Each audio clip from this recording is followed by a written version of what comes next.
நீர் தந்த வாழ்வு, நாங்கள் வாழும்படி நீர் கொடுத்த இந்த பூமிக்காய் உம்மை துதிக்கிறோம் ஆண்டவரே. நாங்கள் உண்ணும்படி நீர் விளைய செய்த தானியங்களுக்காக உம்மை ஸ்தோத்திரிக்கிறோம். நாங்கள் சுவாசிக்கும்படி எங்களுக்காக ஆக்சிஜனை வைத்திருக்கிறீரே, உமக்கு ஸ்தோத்திரிக்கிறோம். நாங்கள் இந்த பூமி ஆண்டு அனுபவித்து மகிழும்படி எங்களுக்கு ஏற்ற விதத்திலே சகலவித நன்மைகளையும் இந்த பூமியிலே விளைய செய்கிற தேவனை உம்மை துதிக்கிறோம் ராஜா.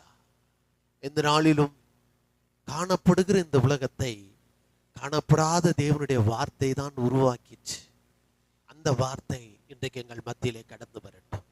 அந்த வார்த்தை என் நாவிலே புறப்பட்டு வருவதாக, கேட்கிறோடைய இருதயங்கள் ஆண்டவரே திறக்கப்படுவதாக, கண்கள் திறக்கப்படட்டும், நாவுகளும் செவிகளும் திறக்கப்படட்டும், கட்டவிழ்க்கப்படுவதாக. வார்த்தைகளை அனுபவிக்கிறவர்களாக, வார்த்தைக்கு கீழ்ப்படுகிறவர்களாக, வார்த்தையின் மகத்துவத்தை புரிந்து கொண்டவர்களாக, வார்த்தையின் மகத்துவத்தையும் மகிமையும் இந்த பூமியிலே அனுபவிக்கிறவர்களாக ஒவ்வொருவரையும் இந்த நேரத்திலே ஆவியானவர் மாற்றுவீராக. இயேசுவின் நாமத்தில் பிதாவே.